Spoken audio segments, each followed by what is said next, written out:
Welcome to Hybrid Market Terminal Podcast, where macro meets momentum and strategy drives every move. Hello and welcome to another deep dive.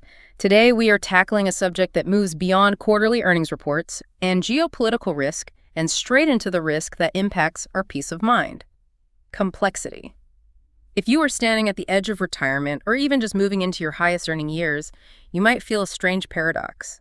You have accumulated success, but you've also accumulated a staggering amount of stuff. Yeah, it's that universal feeling of drowning in administrative tasks, isn't it? We see this constantly. Individuals with excellent savings, robust investment portfolios who are, on paper, entirely prepared for the next chapter. Yet they are burdened by this relentless sense of uncertainty, a nagging feeling that they're constantly forgetting something or that the system they built is just, too big to manage comfortably. That emotional fog? Yeah, the weight of endless paperwork, the digital chaos, the sheer number of commitments, that's what we really want to cut through today. Our source material is based on the profoundly helpful work of Mark A. Reynolds, often known as the Calm Retirement Coach. And this dive is so important because it offers, immediate relief, potentially. Reynolds spent over 20 years in the high-pressure investment industry. He watched clients succeed financially only to fail at achieving peace. He realized the greatest threat to a happy retirement wasn't market volatility, interestingly. It was complexity creep. His entire focus shifted to teaching financial clarity, emphasizing that true preparedness isn't just about maximizing the numbers.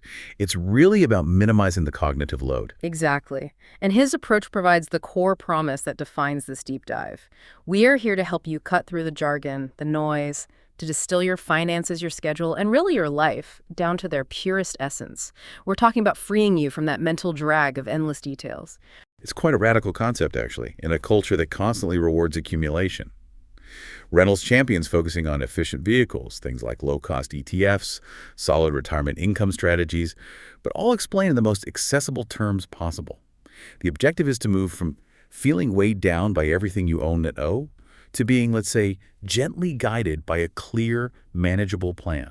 The ultimate goal being cultivating what he calls calm confidence. It's such a powerful distinction, isn't it? Absolutely. The philosophy is simple but profound. Complexity breeds anxiety. Simplicity guarantees peace. True success in the next phase of your life lies not just in having the necessary funds, but in feeling completely and effortlessly at ease with how you manage them. We are going to show you how to structure that ease, starting right now, by identifying the things that are weighing you down emotionally. Okay, let's start where the problem truly begins: recognizing that emotional weight. As you just mentioned, even clients with what looks like the most perfect financial plan can still carry this intense sense of uncertainty. That's the emotional fog created by clutter. It's always lurking there in the background. And that fog prevents the joy they've earned. Think about it. Why do people retire only to feel more stressed sometimes? It's often because they swap the structured complexity of work for the unstructured, unmanaged complexity of their personal life. They fail to recognize that simplicity is, a prerequisite for experiencing genuine peace and fulfillment. The critical insight here, which Reynolds stresses again and again, is that clutter isn't just physical. Everyone pictures, a messy garage or a dusty attic. But he argues that the most damaging clutter lives in our minds, our calendars, our devices. This is the hidden clutter, the kind you can't really see until it manifests as stress or maybe poor sleep. Recognizing where this hidden clutter lurks is the foundational step toward simplification. It's what forces us to perpetually run on a low battery, never truly recharging. Okay, let's break some of that down. Let's start with digital clutter. We live in a world of endless data streams. You might feel organized because your desk is clean, but what about your phone, your inbox? We're talking about thousands of unread emails demanding fragmented attention, old documents, cloud backups you haven't sorted since 2012, and dozens of unused apps crowding your phone's screen. And every single notification, right? It's a tiny, insidious drain on your mental energy. It just pulls you out of the present moment. If you spend 15 minutes a day just deleting spam or sorting files, that adds up. That's maybe 90 hours a year lost to digital maintenance.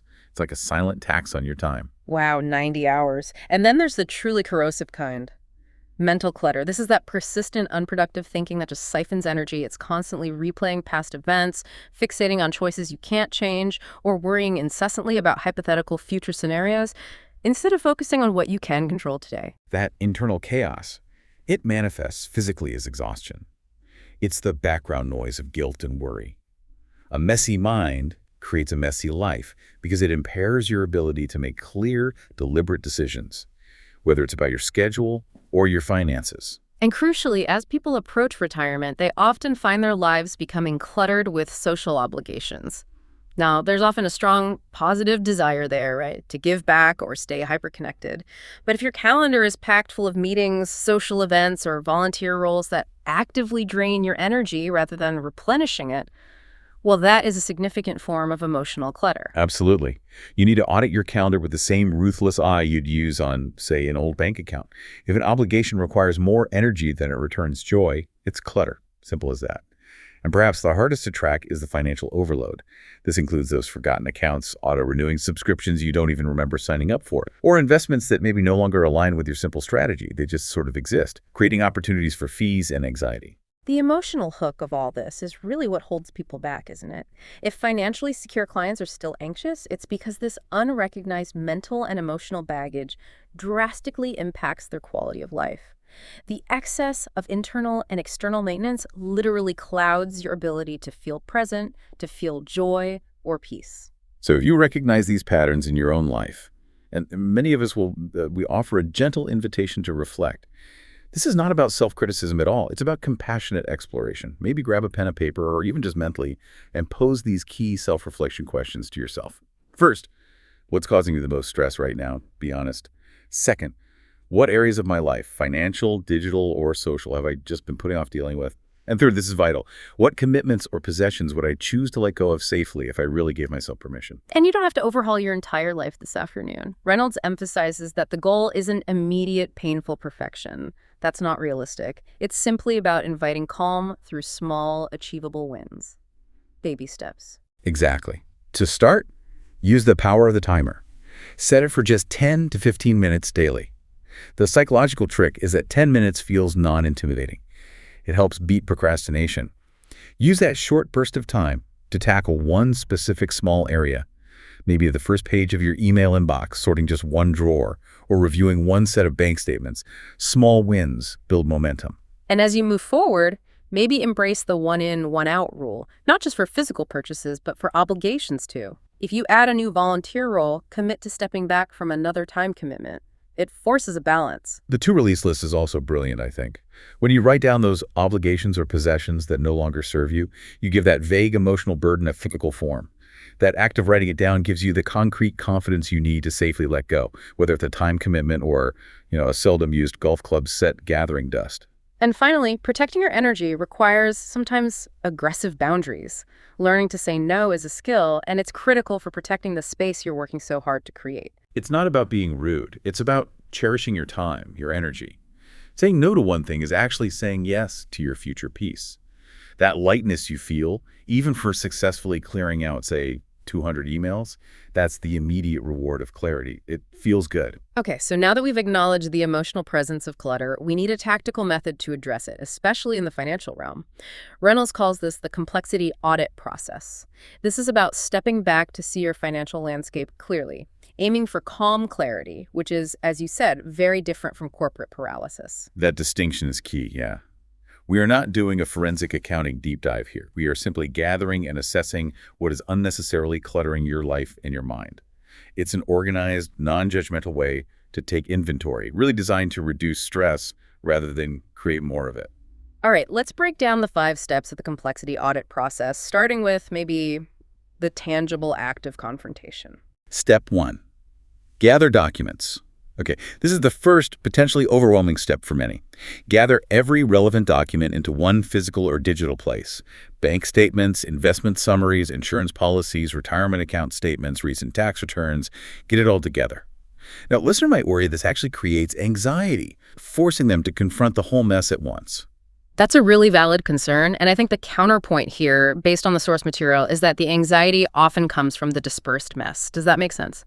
When things are scattered across different folders, banks, computers, you feel the pressure of the unknown, of what you might be missing. By grouping them, you visually transform an unmanageable chaos into a contained, single collection you can actually process. Exactly. You neutralize that fear of the unknown.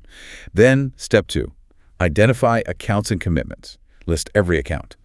checking, savings, brokerage, loans, credit cards, every single one. But you must also list obligations, regular donations, club memberships, annual fees, even those social commitments that have a financial component or just a time cost. This listing is profoundly eye-opening because it makes the sheer breadth of your financial footprint visible. It takes away some of that amorphous perceived weight. Okay, step 3. Step 3, assess importance. This is where the emotional filter comes in. Look over the list and ask yourself, does this account or commitment actively contribute to my sense of peace, fulfillment, or my defined values? You are highlighting which accounts bring you genuine joy or are absolute necessities, and identifying which ones are merely draining value, either through fees or just mental overhead. Step 4. Simplify and streamline. All right, time to act. Consolidate multiple savings or investment accounts where it makes sense. Automate recurring fixed payments. And critically, ruthlessly cancel unused subscriptions or services that failed the importance test back in step 3.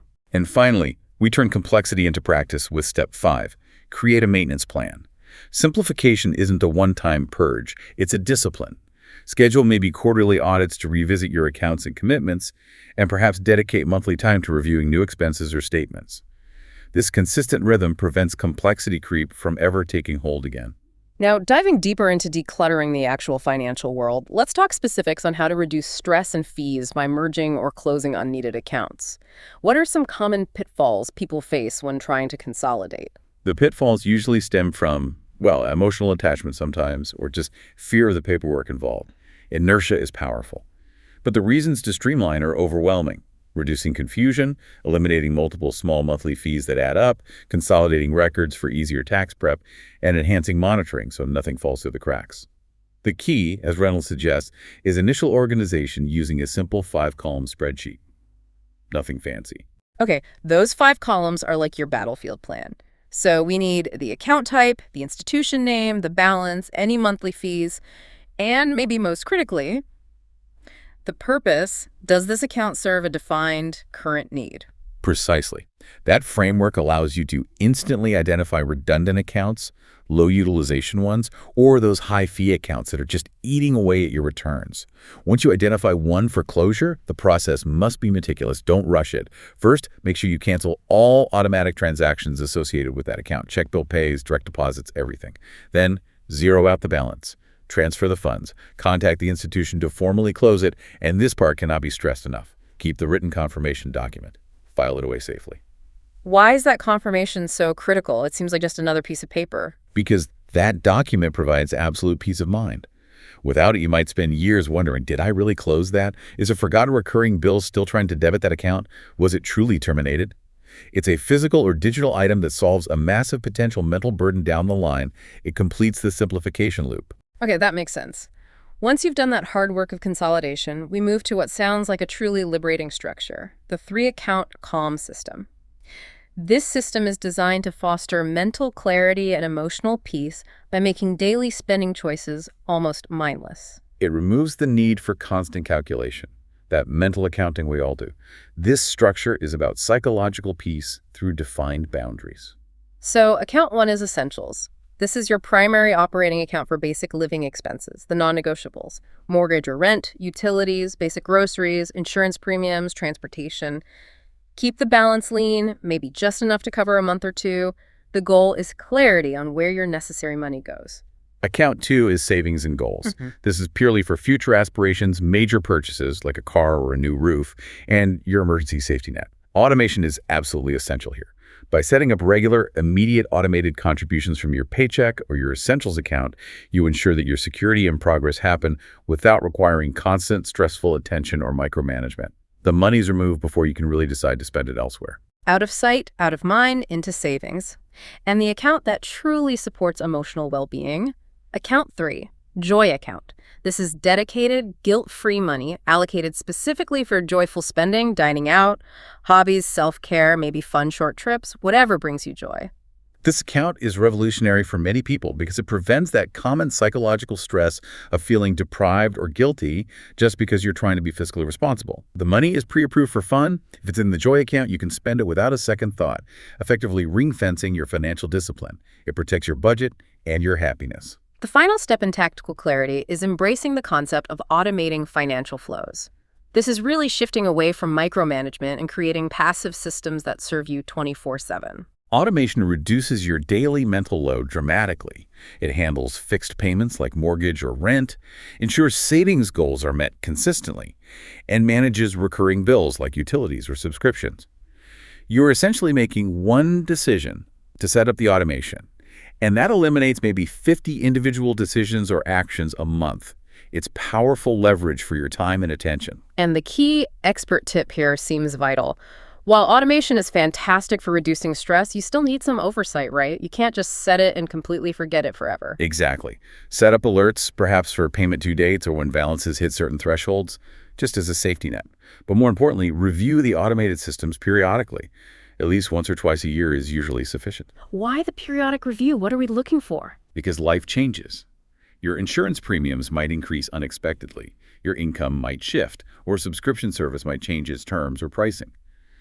True control comes not from checking every single transaction constantly, but from setting up a system that is robust, reliable, and then reviewed occasionally to ensure it still aligns perfectly with your current goals and circumstances. Okay, we've established the tactical steps, the how-to. But now we must address the deep philosophical underpinning of simplicity, defining enough. Expert speaker, you mentioned earlier that the search for comfort often gets tangled up with a destructive chase for excess. Can you elaborate on that societal pressure? It feels very real. Oh, absolutely. We live in a society where more is better is practically the default setting, isn't it? Marketing tells us that constantly. Comfort, as Reynolds defines it, is simply having your fundamental needs met, plus maybe a reasonable buffer of safety, enough to feel secure. Excess is when wants start dominating those needs, leading to the accumulation of things or accounts or commitments that require constant maintenance without providing proportional happiness or peace. And the irony is just painful. Many financially secure people, precisely because they never consciously defined enough, feel stressed simply because they are managing too much excess, too much house, too many cars, maybe too many complicated investments they don't fully understand. The management of that excess becomes the clutter itself. It's a job in itself. The clarity of what enough looks like for your specific life, your values, that is what actually delivers fulfillment and calm. It's not the sheer volume of assets. It's a fundamental shift from quantity to quality of life. And this realization leads to the core principle here. Clutter is deeply emotional. The hesitation to sell an old investment or clear out a closet often stems from the fear of loss, a fear of missing out on a future gain, or a fear of letting go of a past memory associated with the item. That's where emotional freedom through letting go comes in. Possessions, and even old financial policies or statements, can hold us hostage because we assign emotional weight to them. We project feelings onto inanimate objects. Minimalism in this context isn't about having stark white walls or owning only 100 things, unless that's what you want. It's more broadly a necessary lifestyle choice aligned with achieving mental peace. Less stuff, less complexity, less anxiety, and crucially, less distraction from the relationships and experiences that actually matter most to us. This brings us to a more formal definition, the enough equation explained. This is described as a personal, evolving formula that requires balancing financial stability with emotional tranquility. It moves far beyond just simple financial metrics. Right. The equation has 4 interdependent core components. First, financial stability. Having enough income or assets to meet basic needs and support comfortable living, aiming for comfort, not necessarily extravagant excess. Second, emotional freedom. The capacity to lighten your commitments, to delegate tasks maybe, and to maintain a schedule that feels protected, not constantly under siege. The third is mental clarity, actively challenging mental clutter. This sometimes requires difficult choices, like pruning toxic relationships or breaking habits that consistently drain your energy and focus. And the fourth, which is often the most profound realization for people nearing or in retirement, is time for what matters. Ensuring your schedule truly reflects dedicated time for loved ones, passions, and just quiet, unstructured moments of reflection. If your definition of enough doesn't explicitly include enough time, it will ultimately feel empty, no matter how much money you have. That focus on time forces us to confront the emotional root causes of clutter, the why behind holding on to things. Why is it so hard to let go sometimes? Let's explore some of those common roots. The first is often the fear of the unknown. The world feels chaotic, uncertain. For many, holding on to physical or digital stuff feels like building a little fortress, a hedge against future uncertainty. Old manuals, unused tools, clothes that might fit someday. These can become psychological safety blankets, even if they're practically useless. The next one is incredibly pervasive, guilt or shame. This is often tied to impulse purchases we regret later or inheriting items we don't actually want but feel obligated to keep. Letting go feels like admitting a past mistake or disrespecting a loved one's memory, even if that's not the intention. Then there is the pervasive desire for control. In a world that often feels out of control, people will try to exert control over the small things they can. Holding on to a vast amount of clutter paradoxically gives a false sense of control over that inventory, even as it simultaneously amplifies real anxiety and overwhelm. And the one that maybe hits hardest for many is sentimentality. Memories are priceless, of course, but we mistakenly tie them too tightly to physical objects. That old stock certificate from a company that doesn't exist anymore, or that pile of kids' school projects, they represent emotional attachments that feel too heavy, too precious to confront or sort through. We also have the crippling trap of perfectionism. If you believe you must sort, organize, and catalog everything perfectly before you can let anything go, you become paralyzed by the sheer magnitude of the task. This prevents any necessary decluttering from happening at all. It's a self-defeating cycle. And finally, overcommitment. Just feeling stretched too thin by obligations, too many meetings, too many social roles, too many promises made, is a breeding ground for both physical and mental clutter, because you simply lack the time and energy to process and maintain your life effectively. Addressing these roots forces us to spend some time reflecting on your fears. Many people enter retirement haunted by the fear of missing out. FOMO, did I save enough? Should I have traveled more when I was younger? Or the fear of inadequacy, did I achieve what society considers success? Did I measure up? And that deep-seated fear of change, which often manifests as holding on to familiar routines, objects, even relationships, long after they no longer serve us well. Reynolds is quite clear on this. True enough transcends these conditions. It's not about achieving a specific number in your bank account. It's about a feeling, a sense of alignment. It's about clarifying what genuinely fills your heart with happiness, be it connections, simple experiences, creative pursuits, or living aligned with your core values.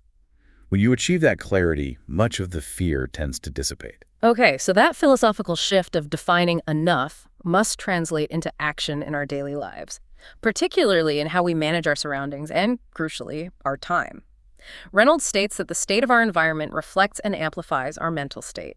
When your physical space is cluttered, it becomes a kind of mental cacophony. Think of it this way. Every item in your home that doesn't have a designated place, every piece of paper on your desk, is a micro decision waiting to happen. Which pile should I put this mail in? Where did I leave the charger? Where's that bill? That constant low-level mental processing just drains cognitive reserves without you even realizing it. That's why the concept of creating peace zones is so powerful. This means actively defining what nurtures your spirit. Maybe it's a quiet corner for meditation or reading, a clean desk for writing, a dedicated walking route outdoors, and then fiercely prioritizing the time and physical space needed for those zones to exist and be used.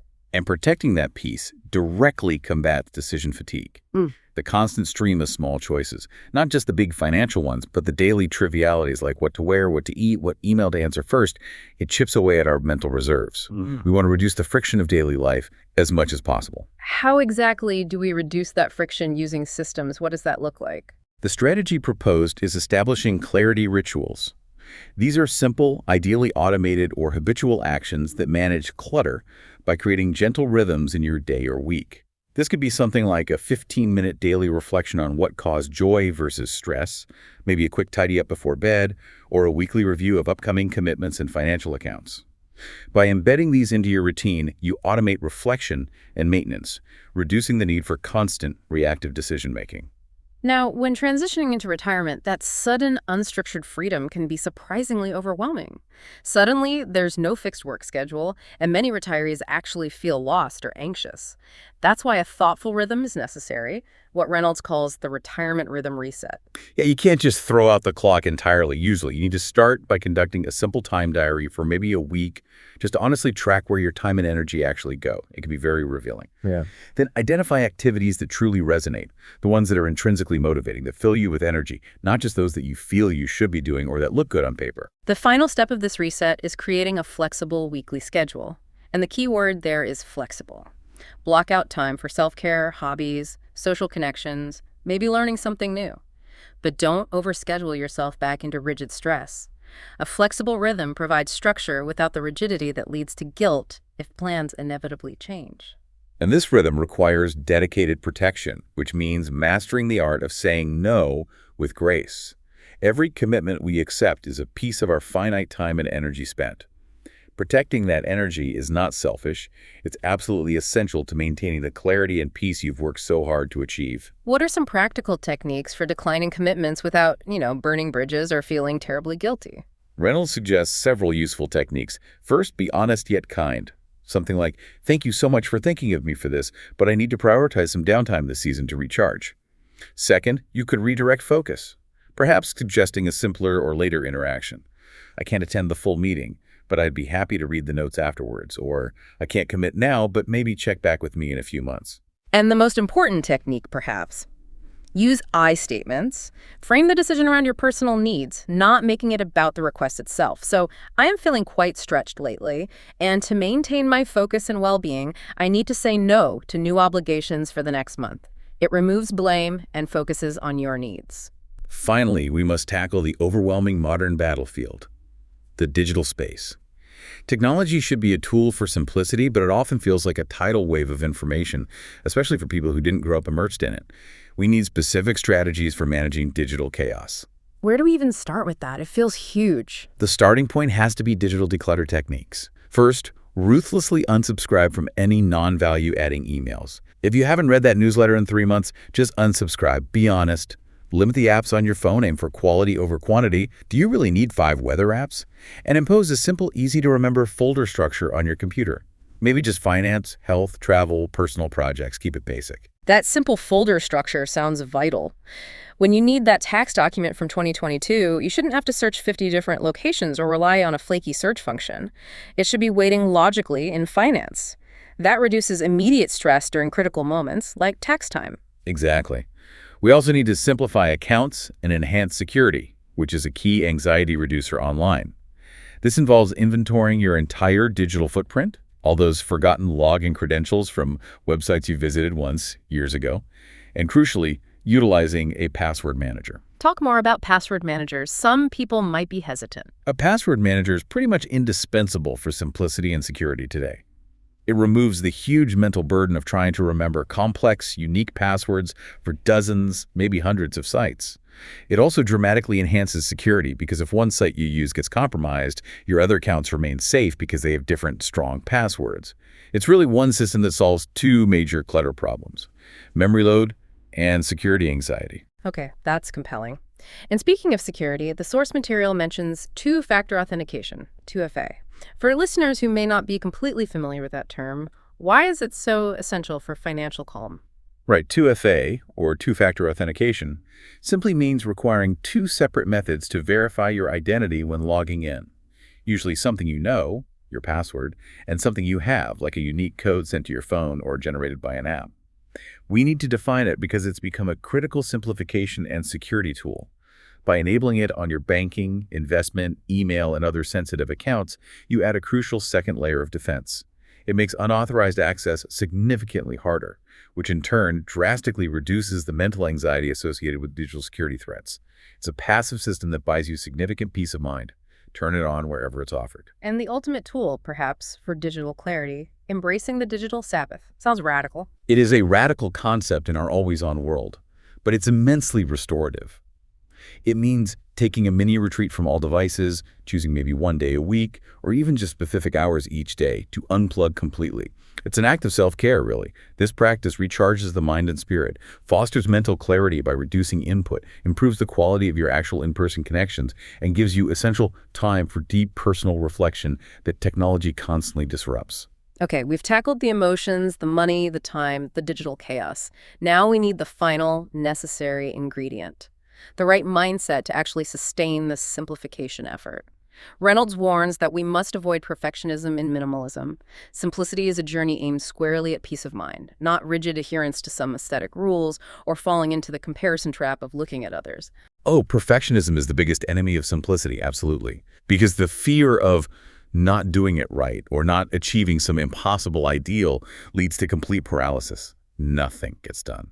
This journey is intensely personal. It's not about comparing your life to the sparse, maybe monochromatic existence of a social media minimalist influencer. That's their choice, maybe their job. It's about finding what adds tangible value and joy to your life and letting go of the rest, regardless of what anyone else thinks or does. And to make the letting go easier emotionally, the suggested mindset shift is to cultivate gratitude over guilt. How does that work? This is a powerful little mental trick. Before you get rid of something, an item of clothing you never wear, an old piece of furniture, maybe even an old bank statement you've scanned, take just a moment to silently thank it for its service in your life. This act respects the item's past role, acknowledges its value then, without allowing it to burden your future now. It replaces that nagging guilt over ownership or disposal with a feeling of benevolent release. It softens the process. That's a nice way to frame it. Now, to ensure that complexity doesn't just creep back in and sabotage all this effort, we need a maintenance ritual. This is the quarterly clarity review. This check-in ritual is essential because life will continue to throw new forms of complexity at you. New opportunities, new requests, new stuff. It's inevitable. The review is structured to keep you aligned with your defined enough. You start by reflecting on your current goals and core values.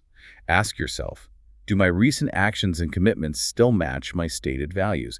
Where am I spending my time and money? Then you assess accounts and commitments with that clarity lens. Are expenditures reflecting my current priorities, or have I drifted back into old habits of consumption or unnecessary maintenance? Are there subscriptions I'm not using? Next, you actively cleanse and organize letting go of what has accumulated physically or digitally in the last 3 months. A mini purge. And critically, you must leave the review with only 2 or 3 actionable, manageable steps for the next quarter. Not 10, not 50. Keep it simple. Perhaps it's cancel the gym membership I haven't used since January, or consolidate that one remaining old savings account. Simplicity is sustained through small, considered steps, not overwhelming annual overhauls that burn you out. Ultimately, the goal of all this isn't just a clean desk or a lean investment portfolio, right? It's connecting with relationships and meaning. This is what simplicity provides the space for. Relationships provide the emotional richness, the support network, and that profound sense of belonging that mere accumulation simply cannot replicate. The focus must be intentional, though. Prioritize face-to-face interactions over just passive digital scrolling. Practice vulnerability by sharing feelings appropriately to deepen your bonds with loved ones.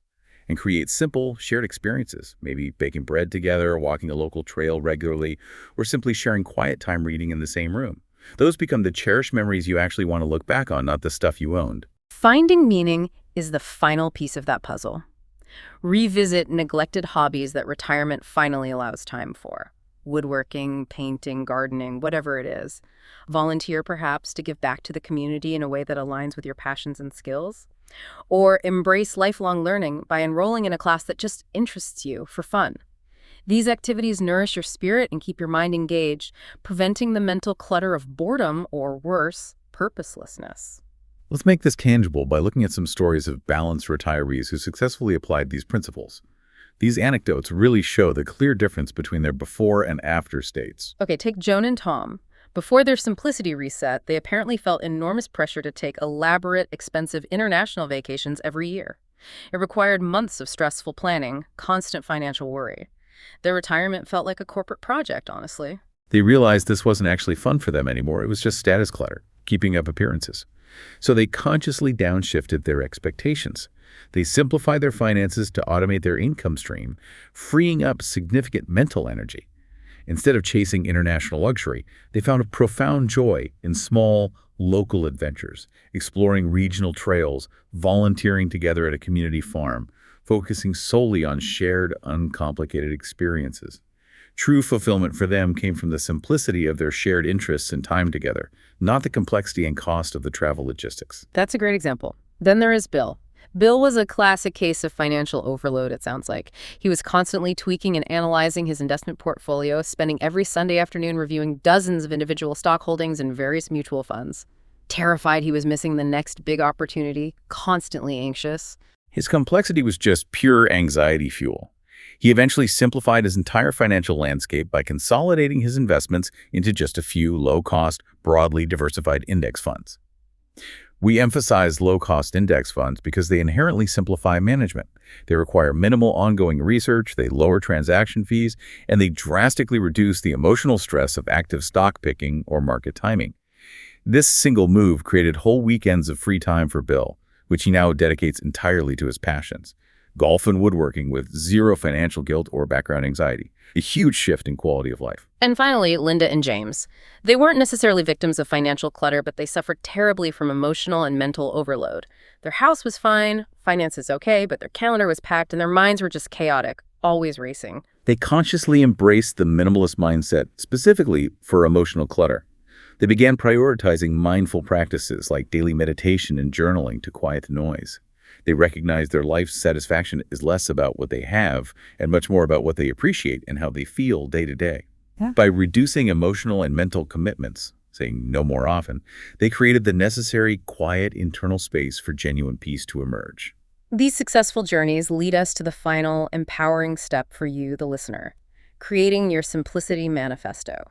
This is described as a personal declaration, your own mission statement, designed to cut through the noise and provide clarity and empowerment for yourself. It begins with some deep self-reflection on your core values. What truly deeply matters to you? Be specific. Then identify your financial and life goals through simplicity's lens. What is the minimum required to achieve joy and security, not the maximum possible? Crucially, declare your intentions clearly using powerful "I will" statements. For example, I will prioritize quality time with family over accumulating more possessions, or I will use my energy to nurture existing relationships, not constantly chase new ones, or I will protect my mornings for quiet reflection. And the manifesto must embrace imperfection, right? Acknowledge that life changes, so the manifesto itself will likely evolve over time. It's not set in stone. Most importantly, make it visible. Post it on your fridge, your bathroom mirror, maybe as your phone's lock screen. That daily visibility reinforces the mindset shift, acting as a crucial filter for every new commitment or purchase that tries to reintroduce complexity into your life. #HackOutro. So this entire deep dive, guided by the principles of Mark A. Reynolds, the Calm Retirement Coach, has really taken us on a journey. From recognizing the draining emotional fog of hidden clutter, the digital, the mental, the financial, all the way to crafting a personal simplicity manifesto. It is a journey from being overwhelmed by complexity and paperwork and commitments online to intentional, focused living. And the whole process is really the cultivation of peace. We've shown you the necessity of those emotional check-ins, the practical utility of the complexity audit, the liberating structure of 3-account calm system, and the absolute requirement of defining your personal enough and then defending your time and energy fiercely.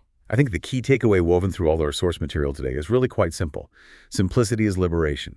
It frees up resources, time, energy, money, attention. It forces you to focus only on what truly matters most to you. Adopt a mindful financial approach. Practice patience with the process that takes time. And acknowledge that every piece of clutter you release, physical or mental, is space you are actively creating to actually live more fully. And here is the memorable takeaway line that we really want you to carry with you today. Confidence in retirement doesn't come from having every single answer. It comes from trusting that you know what matters most to you. Because what you are building now is not just financial independence, it's much more than that. It's a legacy. And that legacy is not merely the wealth you might leave behind, but perhaps more importantly, the values, the memories, and the lessons learned from a life lived lightly, intentionally, unburdened by unnecessary complexity. Which prompts our final provocative thought for you to consider as we wrap up. What emotional framework are you building today that will define your future legacy for those you love? Thank you for engaging in this deep dive with us. We sincerely encourage you to start the practice of calm clarity today, even in one small way in your financial and personal life. We'll catch you next time for another deep dive into the information that matters most.